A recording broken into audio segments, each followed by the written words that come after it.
Então, prazer inenarrável de receber João Falcão, amigo primeiro, mas também advogado, empreendedor, investidor em empresa de tecnologia, Master em Harvard Law, diretor de inovação do Porto Digital.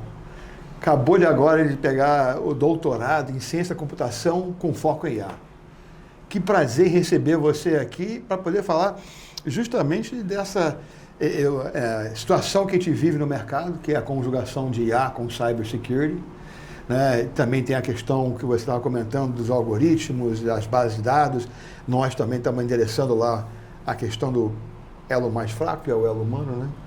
Mas para nós aqui na CESP e para mim individualmente, João, é um prazer receber você aqui e você poder compartilhar essa visão bem bird's eye view, né? Você consegue ter 1000 pés de altura e estar no chão ao mesmo tempo, que é raro, né? Então, um prazer recebê-lo aqui no Acesso para o Podcast. Robert, meu amigo, é um prazer estar aqui, um prazer poder compartilhar, bater esse papo. É num momento tão importante para o Brasil, para o mundo, para a gente, para o mercado, para as empresas, para a sociedade, para a academia. Acho que a gente vive um momento muito especial. Eu vou já pular de cabeça. Você trouxe aí uma provocação interessante quando você fala que o elo fraco é o elo humano.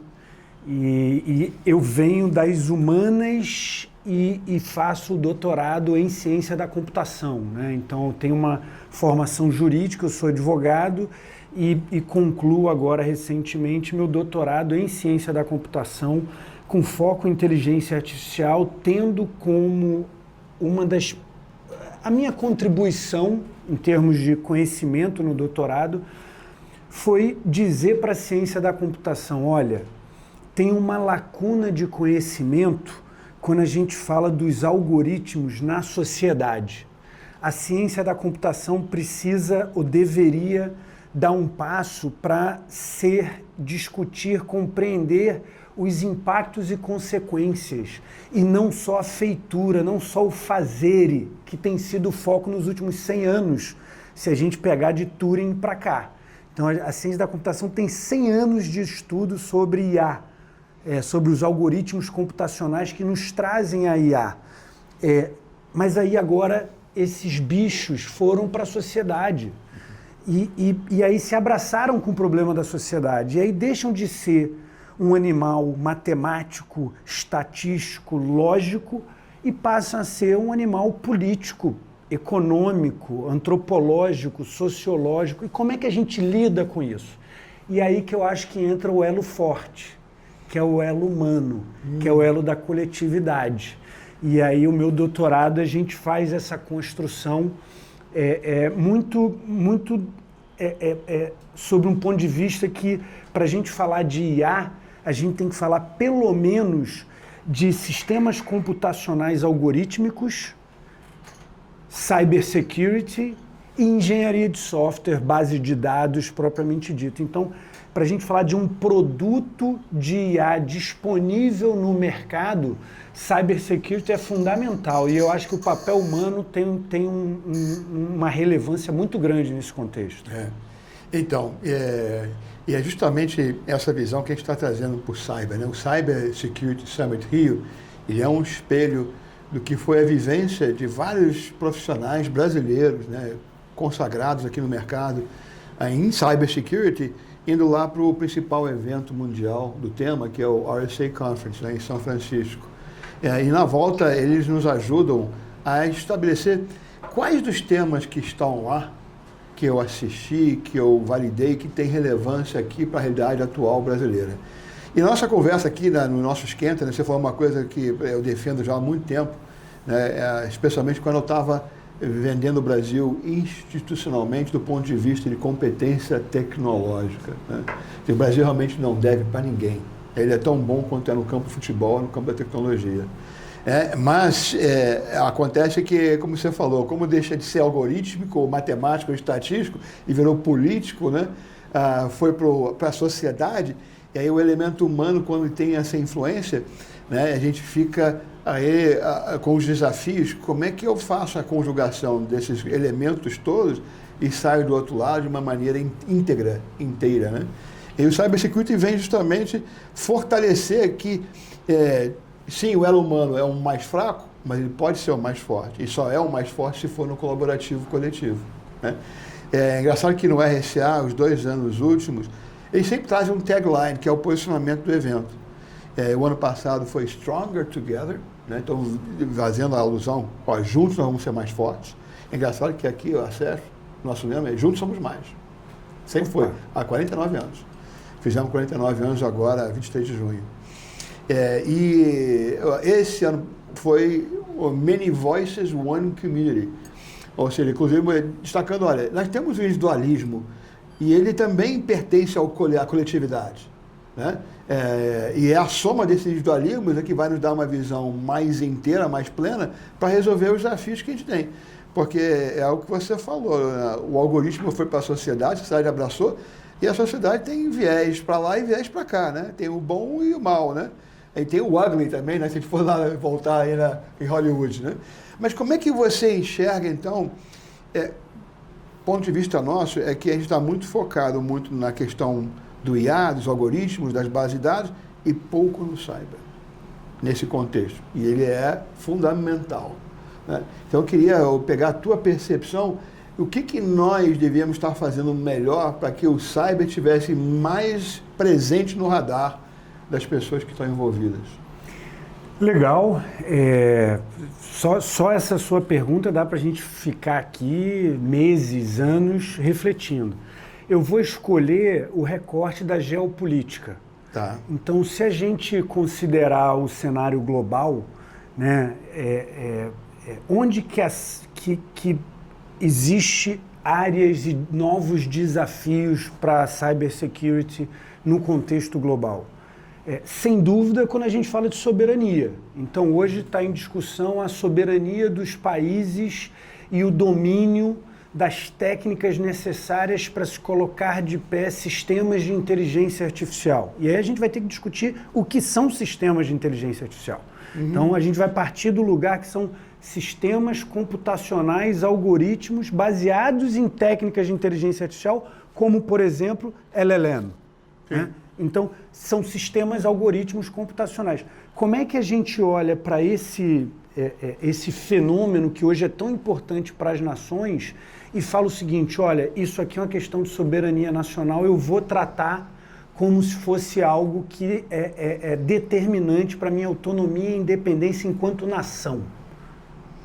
Você diria que nós estamos vivendo um momento em que pode haver acontecendo um redesenho do mapa mundi, do ponto de vista desse ponto onde eu estou tendo que agora proteger minha soberania em função de uma tendência tecnológica que é presente para todos ao mesmo tempo? Eu acho que está vindo à tona algo que já existia. Acho que a IA está trazendo à tona algo que já existia, que é a ciência da computação, a tecnologia de uma forma geral, mas sobretudo o universo online, software, algoritmos, digital, computacional, hardware. Está vindo à tona as operações que já existiam de defesa. Então, já vem de décadas que você tem a ciência da computação inserida no contexto de cybersecurity, nos planos nacionais de defesa, mas sempre numa coisa muito técnica, muito restrita, muito segmentada. Acho que agora isso está maior, acho que agora isso está vindo à tona. Então, não acho que é algo 100% novo, é algo que quem é da área, quem é do ramo, quem é do segmento, já vivencia isso de forma segmentada, de forma em projetos específicos, só que agora isso virou uma coisa de transborder. Sim. Eu não quero mais os meus pesquisadores e especialistas em IA ou cybersecurity relacionado a IA disseminando informações por aí, como costumava ser o padrão até muito recentemente. Então, nesse cenário de uma geopolítica onde a cybersecurity junto com a IA se transforma em soberania nacional, aí a gente tem questões ligadas à energia, aí a gente tem questões ligadas à formação de talentos, de pessoas, de desenvolvedores técnicos, cientistas, expert em sistemas de IA. A gente tem um olhar mais apurado sobre vieses, então você trouxe um ponto aí muito importante, os vieses, e tem uma outra camada do cyber que são os dados. E o que a turma está dizendo aí é neocolonização baseada em dados. Então você tem os LLMs respondendo a perguntas de países do sul global, por exemplo, baseado em aspectos culturais, religiosos, sociais, de outros países ou do norte global, como a turma gosta de se referir, e isso estaria gerando algum tipo. Você tem pesquisas científicas hoje, bons professores se dedicando a isso, dizendo o seguinte: olha, os dados que estão treinando as máquinas estão entregando respostas de um colonialismo digital, cultural, baseado em dados que estão treinando as grandes IAs, e isso tem um impacto na formação na sociedade de países outros, etc. Então você tem uma série de discussões que eu acho que o cyber é o que permite que você traga, pelo menos, o cumprimento da lei e questões éticas. Então eu acho que o cyber é a área limítrofe entre o que é defesa, o que é ataque, o que são as atividades, as ações que acontecem, a gente sabe que acontecem numa área onde o direito, a legislação ainda não está clara, porque trata-se de inovação, o que a turma chama de gray area. Então, como é que você analisa as ações relacionadas à IA, relacionadas a esse mundo que a gente está conversando, do ponto de vista da legislação, do pode ou não pode, do deve ou não deve, e a que ponto entra a ética nesse lugar, né? E aí ética pessoal, ética profissional, ética no sentido mais amplo, assim. Essas são discussões que eu adoro, que fazem parte do meu dia a dia, tanto profissional, no chão de fábrica, com um time lá colocando IA de pé, IA nacional. Eu tenho uma relação profissional com um time da UFMG, com uma empresa chamada Kunume, e nosso dia a dia é gerar algoritmos fundacionais capazes de entregar inteligência artificial, por exemplo, em dados estruturados, né? Que os LLMs hoje que estão na praça são mais focados em dados não estruturados. Então, do ponto de vista do chão de fábrica, esse é um desafio, da gente continuar a inovação de ponta, sendo capaz de, claro, se preservar, fazer isso com segurança, mas também é um desafio você cumprir a lei ou adotar práticas de boa-fé numa gray area, e você traz o elemento ético. Você traz um ponto que é bem importante também, e dá uma discussão que está a nível global, que é a regulação de IA, né? Uhum. E aí traz os valores de ética, e a preocupação que se tem é que quando você pensa em quem está deliberando sobre qual o caminho, qual é o conceito legislativo que vai ser aplicado para regular a IA, não tem o devido preparo para poder estar realmente interpretando o impacto que a IA tem, né? Eu tenho uma preocupação muito grande, porque quando a gente olha, né, você vê eles mais preocupados em fazer o controle aqui na própria tecnologia para evitar algum tipo de ocorrência, em vez de se preocupar em estar regulando aquilo que ocorre depois que o fato está consumado, né? Eu digo que, fazendo analogia com o esporte, né, com o golfe tem um princípio básico que é você como segura o taco, o grip, né? E o Ben Hogan tem um livro que fala sobre esses 5 princípios, e quando ele explica como é que você segura o taco, ele primeiro explica: olha, o taco e os seus braços, os seus ombros têm que ser interpretados como uma peça única, é um pêndulo. E para que você possa efetivar que esse pêndulo se consolide no seu movimento, você tem que saber como você pega esse grip. E ele explica assim, o grip é como você segura um passarinho. Você segura o forte o suficiente para ele não voar, mas não tão forte que você vai matar o bicho, né? Que é o que eu estou dizendo, que é a questão da IA, né? A IA hoje, você não pode botar uma camisa de força no que é uma turbina de inovação. Mas, ao mesmo tempo, você tem que salvaguardar algumas questões éticas, né, que são fundamentais para que a sociedade ela se sinta protegida, né? E a minha preocupação é que a gente vê o que está acontecendo, a PL 2338, né, que, na realidade, né, surgiu primeiro uma iniciativa no Congresso, com a Luísa Canziani, né, na PL 21, né, e aí criou a 2338 para fazer sombra nessa, né, e enquanto essa 21 tinha aí um respaldo da sociedade como um todo, especialmente, inclusive, da nossa indústria de computação, onde se enxergava a coerência, né? Entende que estamos no início de uma construção, mas está coerente, está salvaguardando os vários atores. Enquanto que a PL 2338 não. Ela, como tem lá, me parece, uma influência maior de juristas, né, de advogados como você, e aí a percepção de deixa eu matar o boi aqui na raiz, e não ter que resolver alguma coisa lá na frente. E aí bota a camisa de força na inovação. Nós lá, eu tenho um chapéu na WITSA, né? World Innovation, Technology and Services Alliance. E a gente já botou 3 policy papers na rua. Você participou do primeiro, lembro, no nosso podcast com a WITSA, né? Então, a preocupação que se tem agora é justamente que está no nascedouro. É agora que eu tenho que estabelecer essa base regulatória, né, com uma visão ética, onde a sociedade se sente protegida, mas ao mesmo tempo incentivada, né? Aí eu queria entender como é que você que tem esses 2 chapéus, né? Você é um cara de tecnologia, diretor de inovação de ponto digital e também é advogado. Obrigado pela pergunta, pela oportunidade de compartilhar um pouco aqui esses 2 chapéus, né?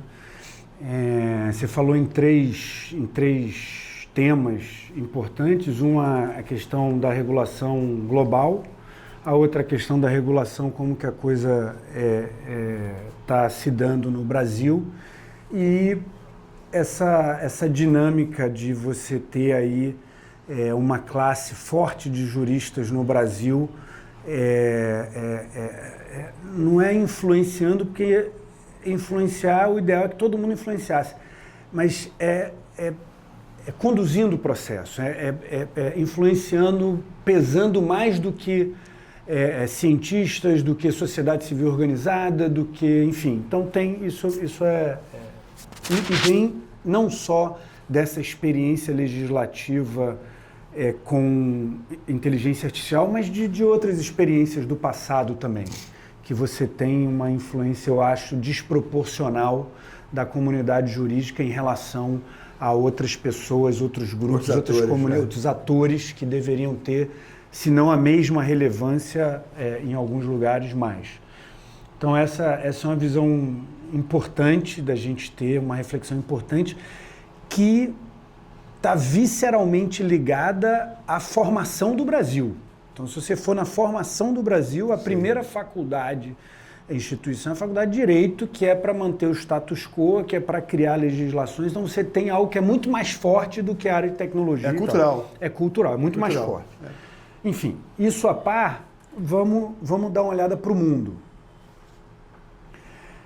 Até onde a gente mapeou, as primeiras legislações que tratam especificamente de inteligência artificial são chinesas. São legislações chinesas de 7, 8 anos atrás, que tratam especificamente do que hoje a gente define como inteligência artificial. Legal. Mas a questão é, houve discussão, não houve discussão, você trouxe esse elemento da discussão. E claro, quanto mais discussão, melhor, mas o olhar que a gente acha talvez ainda mais crítico é o uso que se faz da legislação. Então, é ótimo você ter discussões antes da legislação, porque, a princípio, isso traz algo mais maduro, a sociedade passa por um processo e isso eu estou de acordo. Agora, o meu olhar foi muito sobre o uso. Legal, uma vez tendo a legislação, qual o uso que estão dando a essa legislação? Um olhar mais pragmático. E aí a gente tem 3 blocos de experiências. A chinesa, a europeia e a americana. A China desenvolveu uma série de regulações e legislação e orientações com o intuito de criar o padrão. A China entendeu que quem cria o padrão legislativo define o padrão tecnológico e influencia o mundo. Olhou para a experiência dos Estados Unidos nos últimos 80, 70 anos, foi isso que os Estados Unidos fez e falou, vou fazer o mesmo. Não deu muito certo, mas eles saíram na frente. Agora, o uso que eles fazem e a legislação lá do ponto de vista de técnica legislativa, de arcabouço jurídico, é boa, a legislação é boa. No entanto, o uso que se faz é para o controle social a partir de um grupo político. Então, esse é o uso que se dá à legislação chinesa. Tem um grupo político no poder que utiliza a legislação para seu propósito. E aí você tem a legislação europeia, que fez um esforço grande, que há um ano atrás assinou uma legislação que tem 450 páginas. A introdução são 150. E que tem como foco a defesa do cidadão, a defesa do indivíduo. Né? Então, o indivíduo acima de tudo. Então, se a China tem um controle social, na Europa tem o fortalecimento do indivíduo. Então, a legislação ela é utilizada, ela é desenhada para fortalecer o cidadão. E aí, o contraponto que fazem de que isso está inviabilizando a inovação. Então, por um lado, você protege muito o indivíduo, por outro, você tem uma percepção de que isso dificulta muito a inovação.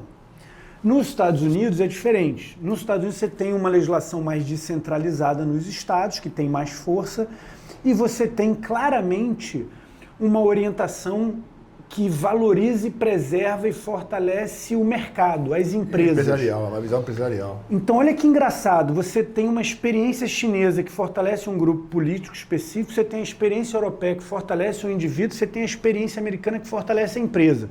E o Brasil? A gente vai pegar um pouquinho de cada uma e criar a nossa? A gente vai criar uma outra que não tem nada a ver com essas três? Essa é a discussão que a gente precisa ter.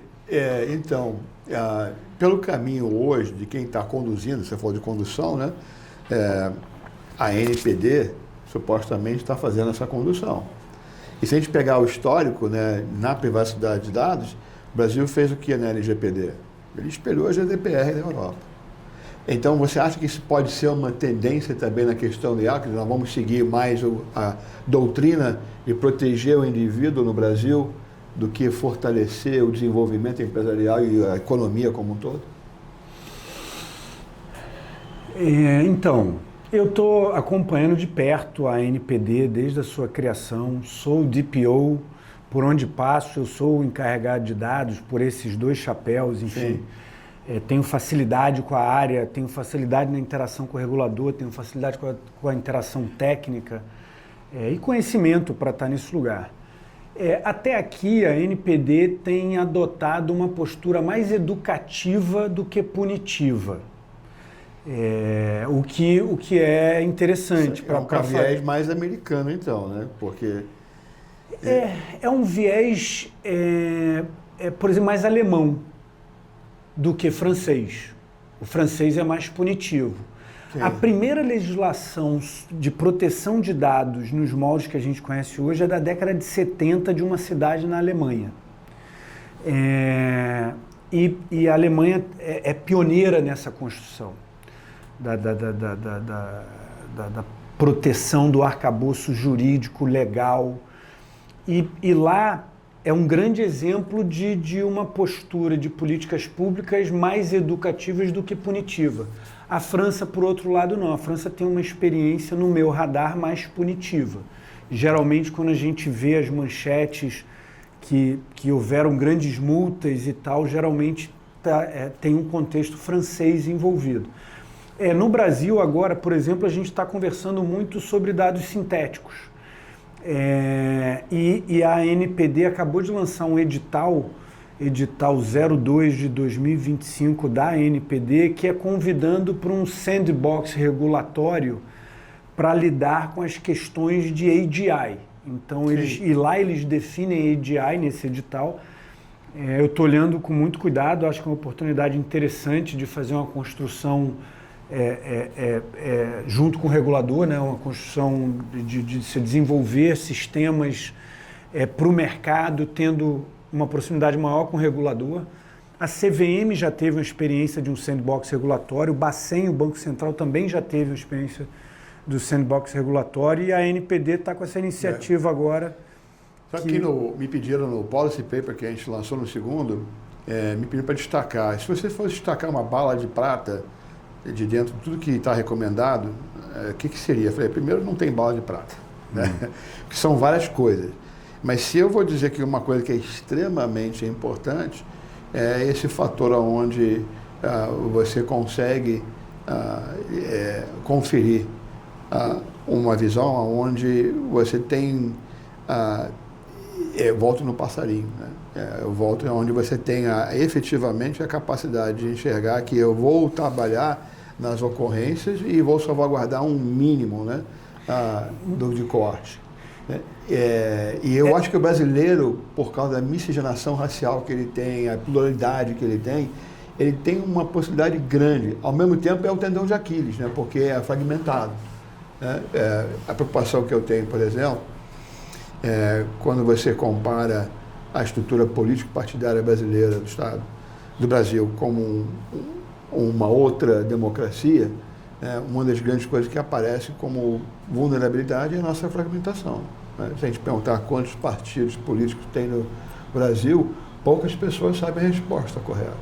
Eles estão falando de 36 partidos políticos, né? Que não tem ali uma visão mais ideológica que o norteia, né? É muito mais uma questão do oportunismo do contexto político que são criados. Né? Aí a minha dúvida, como é que esses 36 que vão querer vez de voz entram em campo para poder criar uma voz uníssona em torno de algo que realmente volta na questão da soberania. Né? Eu volto na questão do desenho do mapa-mundi que está sendo feito a partir da visão de IA.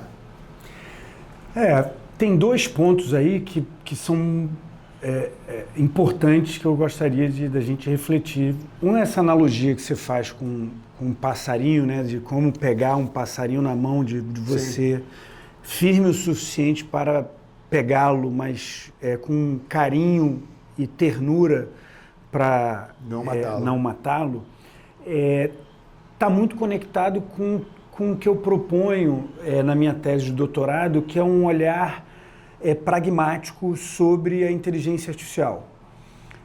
E um olhar pragmático que ajuda na discussão, na feitura da lei, no desenvolvimento do sistema, na manutenção do sistema, na regulação do sistema, nas questões éticas relacionadas ao sistema. Enfim, aquela coisa de doutorado, a gente faz uma fundamentação muito grande para dizer de forma muito simples o seguinte: olha, o que interessa é o uso.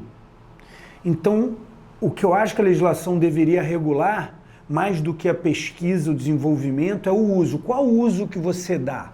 Porque um sistema de IA num hospital se transforma, sendo utilizado no hospital, ele se reprograma a partir dos dados e dos padrões daquela dinâmica do hospital.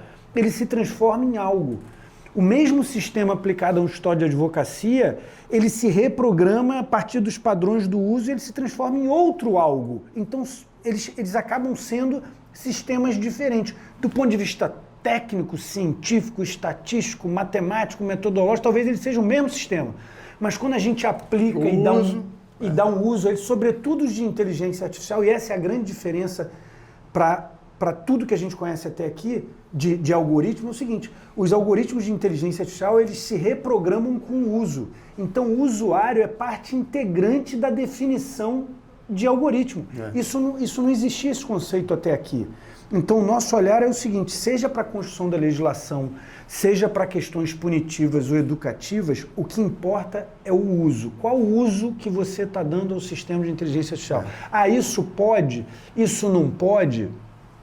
Isso é uma questão que eu acho importante da gente refletir, e o pragmatismo que extrapola essa visão sobre o uso nos ajuda. E aí você tem centenas de anos de filosofia, de pragmatismo filosófico para nos ajudar com um ferramental para poder definir o que é inteligência artificial, o que são esses sistemas, algoritmos computacionais baseados em técnicas de inteligência artificial. Então eu volto na bala de prata, né? E aí o que você mencionou, e a minha pergunta para você primeiro, o que eu detectei no meu aprendizado era que, olha, a ferramenta básica, já que a gente não sabe ainda, é o sandbox. E o sandbox é que nem uma startup. Eu vou fazer lá a validação das minhas hipóteses num ambiente controlado, né? Então, para mim, a grande bala de prata, ou a grande ferramenta principal nessa construção é a gente realmente estabelecer que padrão. Passou para o sandbox? Não passou? Então volta para trás, vai da fila e vai para a fila de sandbox. Se não tiver essa validação através da experimentação real dentro de um ambiente controlado, eu não vou saber, depois que eu colocar lá no outro lado, se aquilo realmente vai ter o encaixe e o resultado necessário. Então, para mim, aí a pergunta para você é se o sandbox regulatório seria uma recomendação tipo pré-requisito para qualquer situação. Eu acho uma boa prática. Eu não sei se eu colocaria serve para tudo, para toda situação, mas eu acho que é uma boa prática de aproximação.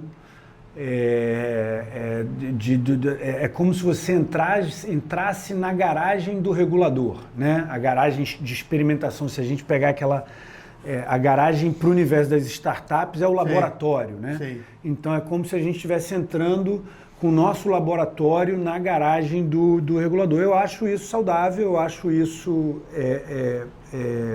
Mas não é também o regulador poder observar? É isso, né? Claro. Observar o que está acontecendo. E aprender. Pois é. E aprender, sem dúvida.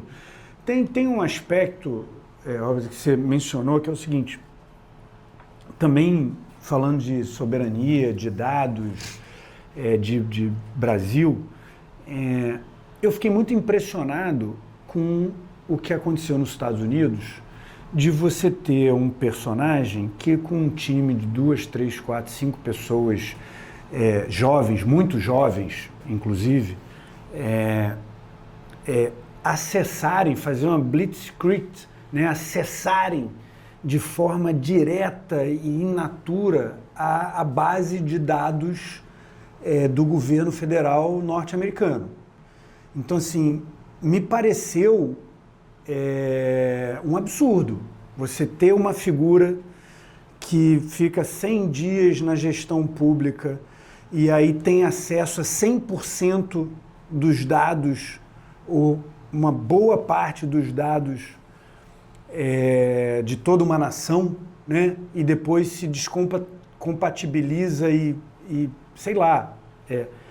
Eu gostaria de imaginar que isso no Brasil não seria possível. Eu gostaria de imaginar que nas nossas instituições, como por exemplo Banco Central, CVM, ANPD, que a gente tenha procedimentos institucionais de Estado para além de qualquer circunstância dessa, dado a relevância que os dados representam hoje, né? Diante da relevância que os dados representam hoje.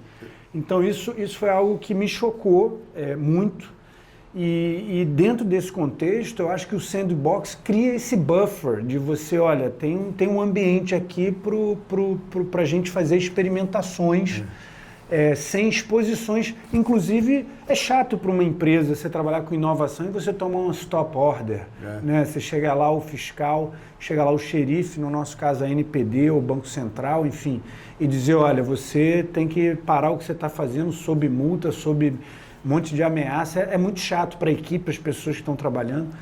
Então, eu sou muito a favor de, enquanto iniciativa de política pública, a gente falar de sandbox e a capacidade da gente inovar mesmo nessa gray area, sem que, né, você coloque em risco toda, sei lá, a sua vida, a sua carreira, enfim.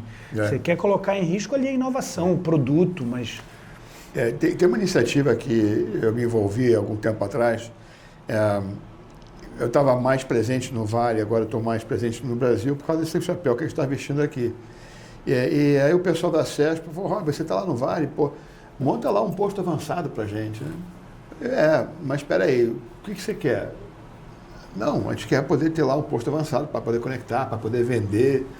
Eu falei, olha, vai ser difícil ele se manter se você não tiver um propósito bem definido, né?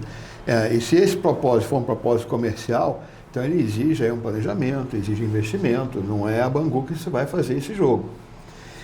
Mas se a gente pode ter uma representatividade, como nós já somos muito ativos na esfera de acompanhamento legislativo em Brasília, né, a gente tem uma assessoria parlamentar contratada, e a gente acompanha e procura influenciar todas as pautas relevantes. Eu sugiro a gente fazer alguma coisa que realmente vai ter valor, porque hoje, se a gente for olhar a questão da velocidade da inovação tecnológica versus o ambiente regulatório atual, está desconectado. Ou seja, então o ambiente regulatório precisa ser revisto, e não é só IA, né? Estou falando de maneira geral. Ele precisa ser revisto para poder estar adequado aqui. Aí quando você olha para o contexto de quem está a bordo da nave legislativa, você vê que existe muito despreparo. Então, mas essa questão ela é muito mais profunda do que parece. Porque o que acontece hoje? Hoje você tem a tecnologia atuando mundo afora. E a legislação é territorial local. Então o impacto da tecnologia é global, mas a legislação ela é construída de forma local. Então não atende mais. Os impactos hoje no mundo... Então você não tem mais ambientes de jurisdição global para lidar com essas questões. Eu li uma reportagem há um ano atrás, início do ano passado, no Financial Times.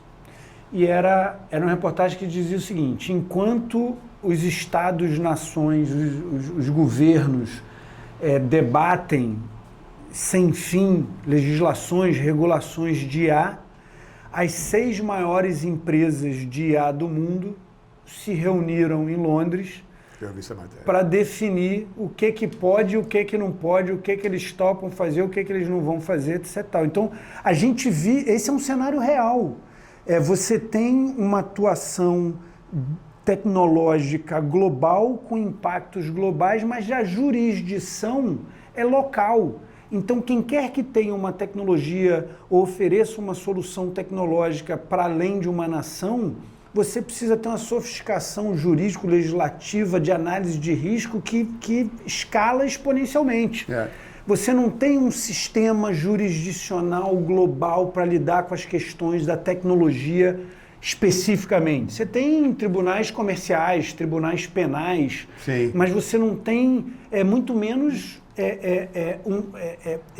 times, equipes, especialistas para apurar isso de forma correta, de forma como de fato deveria. Então é uma questão muito profunda e que a gente está caminhando de forma oposta. Cada vez mais os produtos são globais e cada vez mais as legislações são locais. E esse ato só aumenta. Sabe, eu estava num painel no evento da WITSA, né? O Global AI Summit, lá em Penang, na Malásia. E me questionaram, a plateia me perguntou, mas e aí, justamente nessa questão, e o que a gente faz? Falei, pô, Hollywood na brincadeira, né? Hollywood já resolveu isso pra gente. Como assim? A Star Trek, Enterprise. Eu vou ter agora, né, uma gestão planetária, não é uma gestão geopolítica. Eu, particularmente, inclusive, acho que esse é o caminho que nós já estamos vivenciando. Né? A gente não chegou lá, não sei quanto tempo vai levar para chegar, mas é inevitável que a gente tenha que afastar o zoom e olhar o contexto de uma forma maior. Eu gosto muito da história de Hollywood, tem 2 filmes que, para mim, representam um pouco isso. Tem um que é o Rollerball, James Caan, lá atrás, é antigo. E não é o jogo, não. É o contexto. O mundo corporativo dominava agora, não tinha mais político. Né? Tem 3, tem o THX 1138, que fez isso também. E tem aí também o lado caricatura, que é o filme, é uma comédia do Peter Sellers e Shirley MacLaine, Being There. Foi traduzido Muito Além de um Jardim no Brasil. Né? Chance Gardner, que faz uma caricatura da presidência americana. E a minha leitura é que essa caricatura não é uma caricatura do sistema político, não importa o regime. Porque os regimes políticos atuais, no contexto global, não atendem mais a esse gap enorme que a gente tem. Não a tecnologia está... Aí no prático, né, acabou que lá na CESP, o que eu acabei criando no Vale? O OBCI, Observatório Brasileiro de Cidades Inteligentes, com o objetivo de mapear as melhores práticas legislativas ao redor do mundo. Legal. Para servir para baliza para os nossos legisladores. Já que eu não entendo do riscado, né, não é a minha praia, mas deixa eu entender quem está fazendo e quem está fazendo bem, que está dando resultado. Então, tem um exemplo, patinete elétrica, que criou essa grande convulsão na mobilidade urbana, né? Então, quem é que conseguiu? Qual foi o município no mundo que tem a legislação mais encaixada para favorecer essa nova tecnologia, que é a última milha de mobilidade urbana, importante, mas ao mesmo tempo salvaguardar os outros atores que pertencem ao contexto? Aí você vai ver, foi Long Beach, Califórnia. Isso era uma coisa simples, nós vamos integrar a patinete elétrica. Como é que a gente vai fazer isso? Os estacionamentos da patinete elétrica ficam junto com um ponto de ônibus. Uma coisa simples, não tem nem nada de tecnologia, né? Mas então hoje a gente tem esse observatório, né, funcionando. Legal. Para poder mapear onde é que está dando uma prática legislativa que está dando resultado, né? Mas eu concordo contigo que, né, a gente tem esse gap e esse gap continua aumentando. E aí a minha visão é que ele só vai fechar quando houver uma ruptura. Porque a gente só aprende, o ser humano aprende a partir da crise, né? A crise, para mim, é uma coisa boa até, porque significa, olha, o sistema atual não funciona mais. E o novo sistema que tem que vir não encaixou ainda. E esse é o gap. As pessoas chamam de crise, falam, não, isso aqui agora é o vácuo das oportunidades, que é onde vão surgir as soluções para o novo chegar. Eu gosto muito de pensar em inovações institucionais. Então, até o próprio sandbox como sendo um caminho para isso, né? Então, a ruptura, às vezes, deixa a gente em lugares até pior do que a gente estava antes, né? Quando a ruptura ela não é construtiva, ela institucionalmente, eu gosto mais de falar de inovações institucionais, da gente ser capaz de criar as instituições necessárias e duradouras no tempo para lidar com essas questões. E aí eu acho que a ruptura está mais no pensamento. Eu acho que é a forma de você pensar as instituições, a forma de você pensar a legislação que seja capaz de acompanhar a inovação e o dinamismo da tecnologia. Isso eu acho que a gente precisa ter uma ruptura. Nós estamos chegando aqui ao final. Eu que te pedi que você... o papo fica bom, a gente não vê o tempo passar. Mas eu queria que, como a gente vai ter esse podcast publicado antes do próprio Cybersecurity, claro, que você pudesse fazer um encerramento deixando uma mensagem para as pessoas entenderem por que é importante estar visitando o Cybersecurity Summit Rio. Porque não tem nada mais atual. Eu acho que contemporaneidade na veia, são as principais questões que o mundo está vivendo hoje, vai ser discutido lá, nessas dimensões de cybersecurity, de sociedade, de legislação, cases, o que tem acontecido. Então eu acho que não tem nada mais relevante do ponto de vista do tema e do assunto para se apropriar, para trocar, para contribuir, para aprender, para ensinar. Então acho super legal e apoio todas essas iniciativas no Rio, no Brasil. Acho que a gente tem cada vez mais tá junto, tá trocando, tá aprendendo. Acho que esse é um movimento de coletivo, né? de grupo, de comunidade. Então, João, muito obrigado. Eu que agradeço, um prazer. Esse papo aqui, como você falou, a gente ia ficar séculos aqui conversando. Um prazer. Bárbara, muito bom. E aí você que está assistindo, não deixa então de ir para o Cybersecurity Summit Rio, junto com o Blockchain, lá no Expo Mag, antigo Sul América. E realmente, isso tudo que nós conversamos aqui vai estar presente e sempre aí dentro de um contexto onde procura dar uma visão mais pragmática, prática, de que você possa levar de volta para a sua organização, para a sua jornada. Tá? Então, muito obrigado. Nos vemos em breve.